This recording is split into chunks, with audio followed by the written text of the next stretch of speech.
Hello, I am Manish Kumar. मैंने gate physics exam clear किया है 2021 एंड 22 में।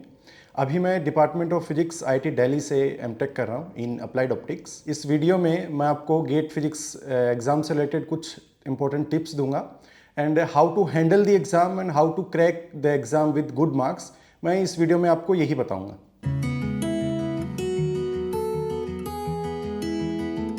इनिशियली हम बात करते हैं कि what is gate exam. So gate exam एक नेशनल लेवल एग्ज़ाम है जो आईआईटीज़ के थ्रू कंडक्ट करवाया जाता है। इनिशियली जो गेट स्टार्ट हुआ था तो इंजीनियरिंग बैकग्राउंड स्टूडेंट्स के लिए हुआ था, but now days physics background students के लिए भी गेट कंडक्ट करवाया जाता है। तो अभी हम इस वीडियो में गेट फिजिक्स एग्ज़ाम के बारे में बात करेंगे। Now the question is like what are the benefits after qualifying the GATE exam. अगर आपको एमटेक करना है किसी भी एनआईटी आईआईटी से तो गेट फिजिक्स एग्जाम आपके लिए कंपलसरी हो जाता है। साथ में अगर आपको पीएचडी करना है किसी भी एनआईटी या आईआईटी से तो आप गेट फिजिक्स के थ्रू जा सकते हो। गेट फिजिक्स के थ्रू काफ़ी पीएसयूज हैं, उसमें भी आप अप्लाई कर सकते हो। जैसे अगर हम एग्जांपल लें तो ONGC one of the best organisation in the India, जिससे आप गेट फिजिक्स के थ्रू आप डायरेक्ट रिक्रूट किए जा सकते हो। और काफ़ी सिमिलर कुछ ऑर्गेनाइजेशन हैं जो गेट स्कोर पे ही आपको रिक्रूटमेंट करती हैं। अब हम बात करते हैं गेट फिजिक्स के पेपर पैटर्न की। काफ़ी स्टूडेंट्स प्रिपेयर करते हैं बट उनको यही पता नहीं होता कि गेट का पैटर्न, पेपर पैटर्न कैसा रहता है। तो इसमें दो सेक्शंस होते हैं। एक सेक्शन में आपको जनरल एप्टीट्यूड पूछा जाता है और सेक्शन बी में फिजिक्स से रिलेटेड क्वेश्चंस पूछे जाते हैं, जो कि पोर्शन कवर करता है आपके बीएससी से और आपके एमएससी से। अगर हम सिलेबस पॉइंट ऑफ व्यू से बात करते हैं जो स्क्रीन पे फ्लैश हो रहे हैं, ऑलमोस्ट 9 टॉपिक्स हैं जो कि बीएससी एंड एमएससी का ऑलमोस्ट पूरा पार्ट कवर कर लेते हैं। Now the question is get exam is tough और नॉट। तो अगर हम सिर्फ गेट एग्जाम की बात करते हैं तो GATE exam is the most toughest exam in the country. But अगर हम फिजिक्स पॉइंट ऑफ व्यू से बात करते हैं तो गेट एग्जाम इतना टफ नहीं होता है जितना इसको बना रखा है, क्योंकि गेट एग्जाम को लेके काफी मिसकंसेप्शन होते हैं, काफी डाउट्स होते हैं। बच्चे इनिशियली स्टार्ट कर देते हैं प्रिपेयर करना, बट आप उनको पता ही नहीं होता है कि गेट एग्जाम में एक्चुअल में करना क्या होता है। अगर हम बात करते हैं प्रिपरेशन की तो गेट एग्जाम इतना टफ नहीं है। अगर हम एक सिंपल वे में अगर बात करें, लाइक अगर आप इनिशियली स्टार्ट कर रहे हो प्रिपरेशन करना, तो आपको सबसे पहले ये गोल डिसाइड करना होगा कि आप गेट एग्जाम दे क्यों रहे हैं। काफ़ी बच्चे हैं जो गेट एग्जाम को सिर्फ एक पॉइंट ऑफ व्यू लेके चलते हैं कि मैंने गेट एग्जाम क्लियर किया है। सेम अदर एग्जाम्स के लिए भी है कि वो नाम के लिए अगर आप प्रिपेयर करना चाहते हो तो फर्स्ट ऑफ ऑल आपका एक गोल है वो ही डिसाइड नहीं है। सेकेंडली आता है कि आपने काफ़ी चीज़ें पढ़ी होती हैं आपकी बीएससी में, एमएससी में। देन आप अगर कोई कोचिंग इंस्टीट्यूट या फिर सेल्फ प्रिपरेशन करते हो, उस पॉइंट पे भी आपको काफ़ी ऐसी दिक्कतें आती हैं जो आपको नहीं पता होगा। काफ़ी बार टीचर्स जो हैं वो नहीं बता पाते हैं, ना ही, और काफ़ी बार ऐसा होता है कि आप नहीं पूछ पाते हो। काफ़ी रीजंस होते हैं कि हम प्रॉपर वे में एनालिसिस ही नहीं कर पाते हैं कि एग्जाम एक्चुअल में किस वे में पूछा जाता है। काफ़ी बार ये होता है कि हमारे कंसेप्ट्स काफ़ी अच्छे होते हैं, थ्योरेटिकली हम बहुत अच्छे होते हैं, फिर भी गेट एग्जाम क्लियर नहीं हो पाता है। तो फर्स्ट ऑफ ऑल आपको यही मिसकंसेप्शन हटाना है। अगर आपके कंसेप्ट अच्छे हैं, अगर आप थ्योरेटिकली बहुत अच्छे हो, आप अगर बीएससी एमएससी में अच्छे मार्क्स गेन किए हैं, इसका मतलब ये कभी नहीं होता कि आप गेट एग्जाम या अदर कंपटीशन एग्जाम को क्रैक कर पाओगे। आप लोगों ने इन जनरल जो भी बीएससी एमएससी में जो भी चीज़ें करी होती हैं उनमें कभी भी आप न्यूमेरिकल्स पे फोकस नहीं करते हो। और गेट एग्जाम का सबसे बड़ा पॉइंट होता है कि आपको न्यूमेरिकली स्ट्रांग होना पड़ेगा। आपको न्यूमेरिकल्स प्रैक्टिस करने पड़ेंगे। अगर आप न्यूमेरिकल को प्रैक्टिस नहीं करते हैं, काफ़ी बच्चे देखे हैं मैंने भी जो थ्योरेटिकली बहुत स्ट्रांग हैं, नो डाउट कॉन्सेप्ट अच्छे हैं, बट कॉन्सेप्ट को अप्लाई कैसे करना है वो एक डिफरेंट टास्क हो जाता है। अगर आप न्यूमेरिकल पॉइंट ऑफ व्यू से आते हो तो उस सेंस में आप numerical approach and conceptual approach दोनों एक डिफरेंट टास्क है। जब आप अपने कंसेप्ट और न्यूमेरिकल्स को एक साथ अगर इलेबोरेट करते हो, उस सेंस में आप काफ़ी कॉन्फिडेंट भी फील करते हो और काफ़ी चांसेस बढ़ जाते हैं आपके एग्जाम क्रैक करने के। काफ़ी बच्चों का कॉन्सेप्चुअल और न्यूमेरिकल पार्ट काफ़ी स्ट्रॉन्ग होता है, बट द क्वेश्चन इज कि how to test yourself, कि आपको यही नहीं पता कि आप कॉन्सेप्चुअली अच्छे हो। आपको पता है, आपको न्यूमेरिकल्स इजीली अप्रोच कर पाते हो, पता है, बट प्रैक्टिस कहाँ से करें ये सबसे बड़ा टास्क होता है। गेट एग्जाम के लिए बेसिकली होता ये है कि आपको प्रीवियस ईयर्स के क्वेश्चंस मिल जाते हैं। तो प्रीवियस ईयर्स के जो भी क्वेश्चन पेपर रहते हैं वो आपको गेट वेबसाइट पे इजीली अवेलेबल होते हैं। आप उनको डाउनलोड करके आप मल्टीपल टाइम जितना बार हो सके उनको प्रैक्टिस करो। अब काफ़ी बच्चे ये भी सोचते हैं कि हमें एक ही क्वेश्चन को बार बार करने का क्या नीड है। तो ये भी एक मिसकंसेप्शन और डाउट होते हैं काफ़ी बच्चों के। अगर आप एक ही क्वेश्चन को बार बार प्रैक्टिस करते हो, एक आपका कॉन्सेप्ट अच्छा होगा, दूसरा द लैंग्वेज जो कि मेन पार्ट होता है किसी भी प्रॉब्लम का, कि किस तरीके से उसमें थ्योरी है, किस तरीके से उसमें क्वेश्चन पूछा है और कहाँ हमें कॉन्सेप्ट अप्लाई करना है। तो अगर आप नंबर ऑफ टाइम्स अगर उसको रिपीट करते हो तो आपको एक अप्रोच पता चलती है कि अगर कोई नया क्वेश्चन आता है सेम कॉन्सेप्ट्स पे तो आप उसको कैसे डील कर पाओगे। साथ में गेट फिजिक्स एग्जाम में काफ़ी चीज़ें ऐसे भी होती हैं जो आपको नहीं करनी होती हैं।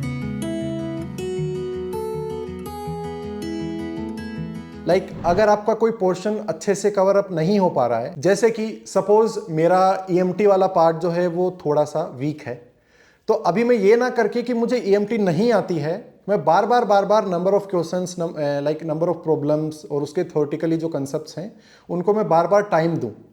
ये भी काफ़ी बार होता है कि आपके कुछ पोर्शंस जो होते हैं, अगर मैं बात करूं छोटे पोर्शंस की, जैसे एटॉमिक और मॉलिक्यूलर फिजिक्स है, न्यूक्लियर फिजिक्स है, सॉलिड स्टेट फिजिक्स है, ये काफ़ी पोर्शन ऐसे हैं जो बुलेट की तरह काम करते हैं। बुलेट इन द सेंस कि आपको या तो क्वेश्चंस बनेंगे या क्वेश्चंस नहीं बनेंगे, और इनमें कुछ ऐसा वास्ट इनका सिलेबस नहीं होता है। तो आप इन पेपर्स को, जो छोटे पेपर होते हैं जिनको आप इजीली कवर कर पाते हो, उनको आप एक एज ए बैकअप रखो। काफ़ी पोर्शंस जो हैं काफ़ी इंपॉर्टेंट होते हैं। अगर मैं क्वांटम मैकेनिक्स की बात करूं, क्लासिकल मैकेनिक्स की बात करूं, मैथमेटिकल फिजिक्स की बात करूं, ये कुछ पोर्शंस हैं जिससे नंबर ऑफ क्वेश्चंस ज़्यादा आते हैं।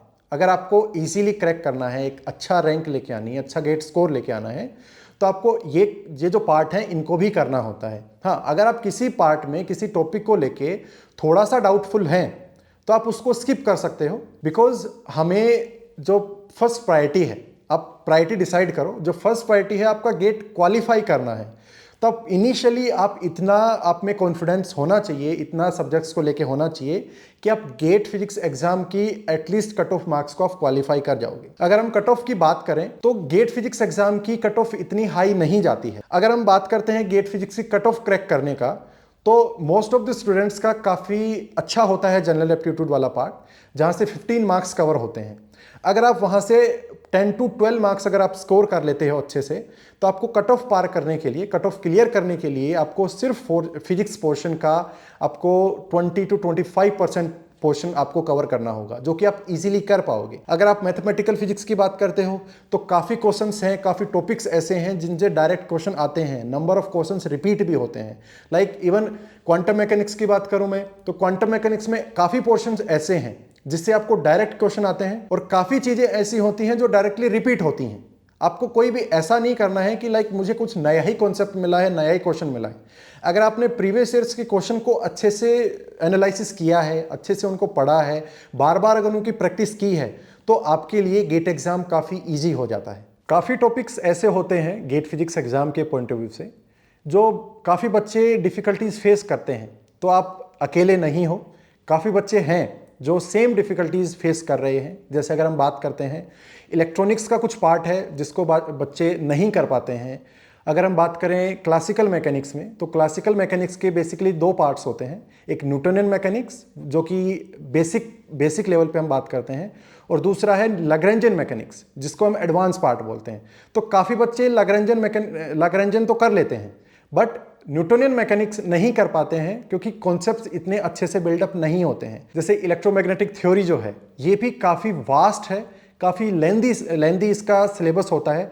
तो काफ़ी बच्चे डिफ़िकल्टीज फेस करते हैं कुछ सर्टेन टॉपिक्स को लेके। काफ़ी बच्चे जो कि और टॉपिक्स में अच्छे हैं वो बहुत अच्छा कर पाते हैं, लेकिन इन टॉपिक्स को ना समझ पाने की वजह से वो अपना कॉन्फिडेंस लूज करते हैं कि उनसे गेट एग्जाम जो है या फिर कोई भी एग्जाम अगर बात करें नहीं क्लियर हो पाएगा। बट ऐसा नहीं है, एक सर्टेन टाइम तक आप उनको छोड़ सकते हो, लेकिन आपका जो बेसिक पार्ट जिस भी टॉपिक का अच्छा है, अगर मैं बात करूँ मैथमेटिकल फिजिक्स जिसको हम अच्छे से रिलेट कर पाते हैं, अगर हम एटॉमिक और मॉलिक्यूलर की बात करते हैं जो कि हमने बेसिक 10th से पढ़ रहे हैं कि ना what is atom, what is electron and nuclear physics की साथ में अगर बात करें तो हम जानते हैं पहले से कि न्यूक्लियर फिजिक्स में न्यूक्लियस के बारे में क्या क्या चीज़ें हैं, तो हम उनको ईजिली रिलेट कर पाते हैं और साथ में माइंड में हम कॉन्सेप्ट भी बना लेते हैं कि ये तो चीज़ें हमने पहले से पढ़ी हैं, तो आप उन चीज़ों को अच्छे से कवर अप कर पाते हो। बट जो मैंने जो टॉपिक्स बताए हैं जिसमें काफ़ी बच्चे जो हैं प्रॉब्लम फेस करते हैं वो नहीं रिलेट कर पाते हैं, तो आप इस चीज़ को बोदर ना करके आपका जो अपकमिंग एग्जाम जो होगा, गेट एग्जाम जो है, उसको आप खराब ना करें। और साथ ही अगर आपको वो टॉपिक्स पढ़ने हैं तो आप इस चीज़ को भी फिगर आउट करें कि आपके पास इनफ टाइम है या नहीं है। सपोज आपका एग्जाम अपकमिंग 6 मंथ्स में है और आपको गेट एग्जाम जो है वो प्रायोरिटी पे है कि अब मुझे क्लियर करना है। लाइक आपका कुछ भी गोल हो सकता है, आपको एमटेक करना है, आपको पीएचडी करना है, आपको पीएसयूज में जाना है, जो भी आपका वॉटएवर जो भी रहेगा। तो अगर आपके पास सफिशिएंट टाइम है तो आप उन सब्जेक्ट्स को एक्सप्लोर कर सकते हैं। सपोज आपके पास 2 मंथ्स हैं तो आपको वो इग्नोर करना, बिकॉज आपकी प्रायोरिटी जो गेट क्लियर करना है, प्रायोरिटी में ये नहीं है कि मुझे सिर्फ उन्हीं सब्जेक्ट्स को पढ़ना है। तो आप अपनी प्रायोरिटीज को एक बार फोकस रहो, प्रायोरिटीज पे फोकस रहो कि मुझे गेट एग्जाम क्लियर करना है। तो आप उन टॉपिक्स को सर्टेन टाइम के लिए आप उनको स्किप कर सकते हैं। एक मिसकंसेप्शन और होता है काफ़ी बच्चों में क्वेश्चंस पैटर्न को लेके। जैसा कि हमने स्टार्टिंग में बताया कि गेट फिजिक्स एग्जाम में 3 टाइप्स ऑफ क्वेश्चंस पैटर्न होते हैं।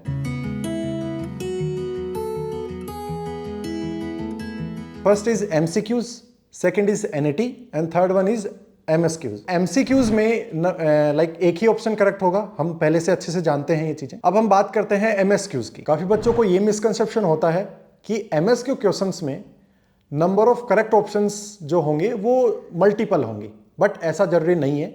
एक सिंगल ऑप्शन भी करेक्ट हो सकता है एमएसक्यूज में और 4 ऑप्शंस भी करेक्ट हो सकते हैं। So there are many possibilities like 1, 2, 3 options are correct. But students ये करते हैं कि एमएसक्यूज है तो हमें एटलीस्ट 2 ऑप्शन तो चूज करके ही आने हैं।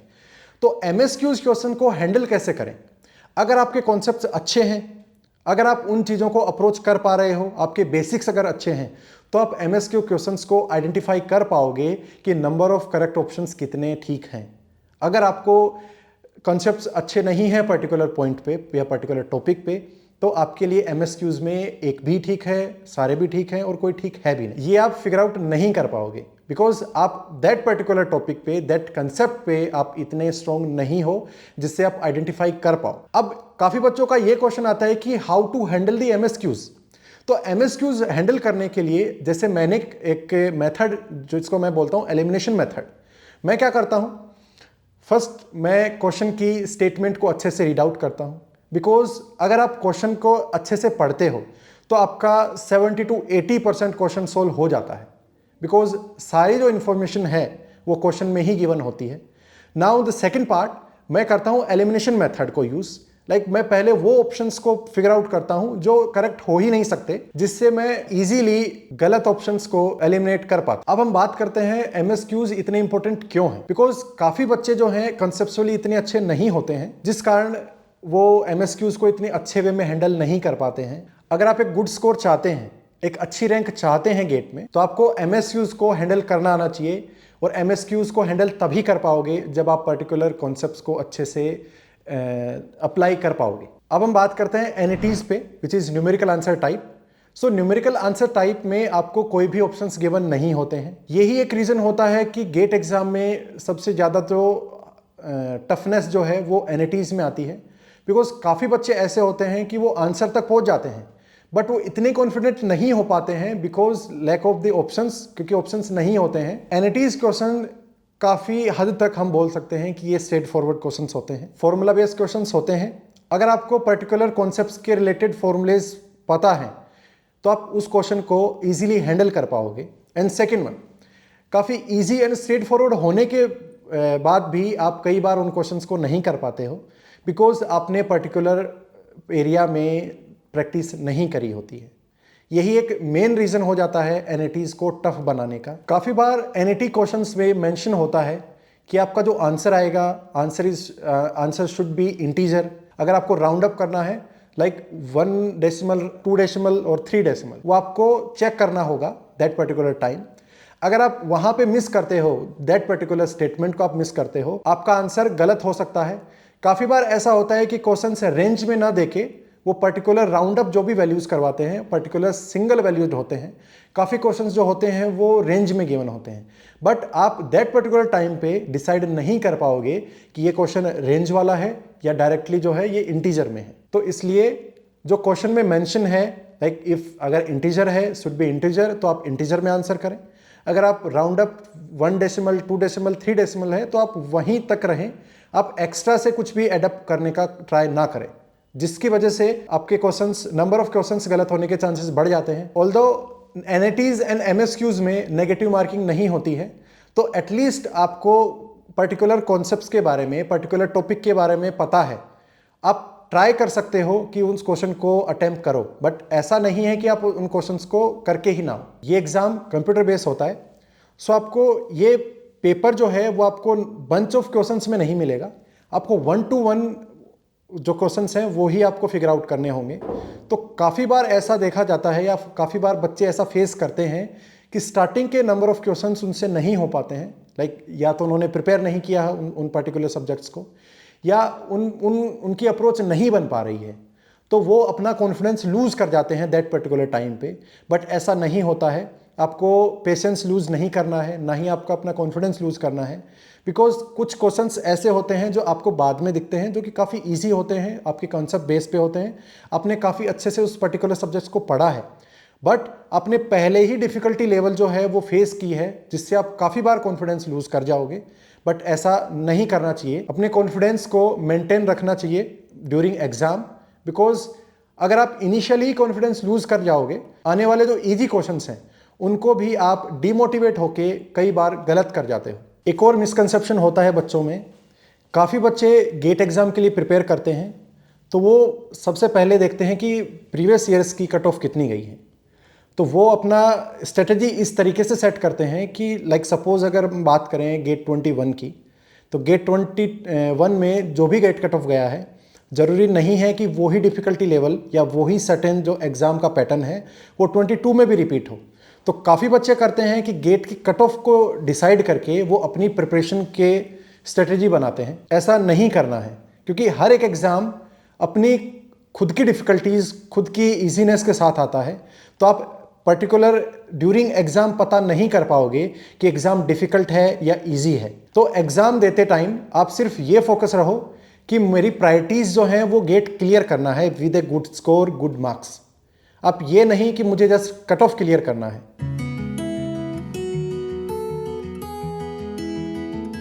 तो अभी मैं कुछ ऐसे टॉपिक्स की बात करता हूं जिसमें गेट एग्जाम में काफ़ी फ्रिक्वेंटली क्वेश्चन पूछे जाते हैं।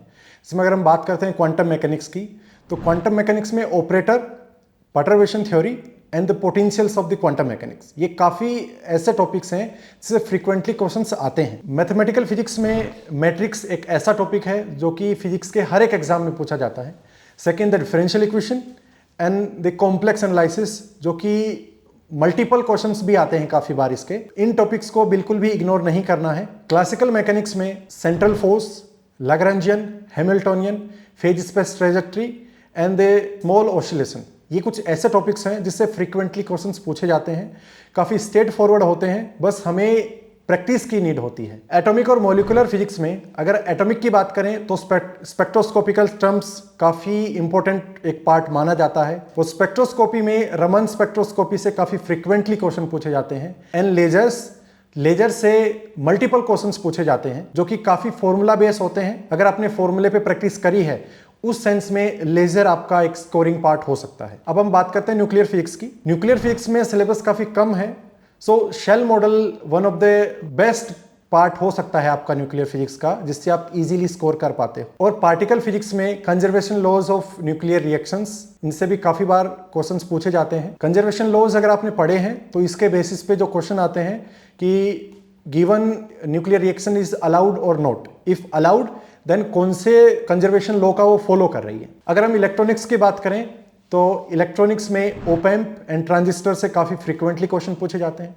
साथ में डिजिटल इलेक्ट्रॉनिक्स की बात करें तो गेट्स से डायरेक्ट क्वेश्चन आते हैं and most of the questions जो हैं वो काउंटर से आते हैं। तो इन टॉपिक्स को इग्नोर नहीं करना है आपको। थर्मोडायनेमिक्स में एंट्रोपी से एंड कार्नोट साइकिल से काफ़ी क्वेश्चंस पूछे जाते हैं। अगर हम स्टैटिस्टिकल की बात करें तो स्टैटिस्टिकल मैकेनिक्स में there are 3 types of states like Maxwell Boltzmann, Fermi Dirac and Bose Einstein. So इनसे काफ़ी बार आपको डायरेक्ट क्वेश्चन मिलेगा। काफ़ी बार ऐसा होता है कि आपको डायरेक्ट कुछ पार्टिकल्स गिवन होंगे जो कि फर्मियोन स्टेट का फॉलो करते हैं या फिर बोसोन का फॉलो करते हैं, इसलिए इन टॉपिक्स को आप इग्नोर ना करें। तो अगर आपका एम है गेट क्लियर करना, आपको इन टॉपिक्स को कवर अप करना काफ़ी इंपॉर्टेंट हो जाता है। इन टॉपिक्स पे ज़्यादा फोकस रखो जिससे आपका एक एम जो है गेट क्वालिफाई करना वो हो सके। लास्टली मैं यही कहना चाहूंगा कि गेट एग्जामिनेशन इतना टफ नहीं है अगर आप उसको अच्छे से प्रिपेयर करते हैं तो। कॉन्सेप्ट्स पे ध्यान दो, नंबर ऑफ क्वेश्चंस जो है उनको ज्यादा प्रैक्टिस करो। दूसरा, पेपर को एनालिसिस करो कि पेपर में किस तरीके से चीजें पूछी जाती हैं, किस तरीके से चीजें आती हैं। और एग्जाम देने के टाइम जो आपको सबसे ज्यादा ध्यान देना है वो देना है टाइम मैनेजमेंट। काफी बार ऐसा होता है कि आपको कुछ नंबर ऑफ क्वेश्चंस ऐसे दिखेंगे जिसमें आपको मजा आने लगेगा, जिस वजह से उन क्वेश्चंस को आप ज्यादा टाइम दे दोगे और काफी इजी क्वेश्चंस जो हैं वो छूट जाएंगे। तो इसलिए time management during the exam is one of the main task for clearing the exam. तो मेरी तरफ से आप सभी को best of luck. I hope जो मैंने आप लोगों को जो टिप्स दिए हैं उससे आपका फायदा होगा for qualifying your GATE exam. All the best. Thank you very much.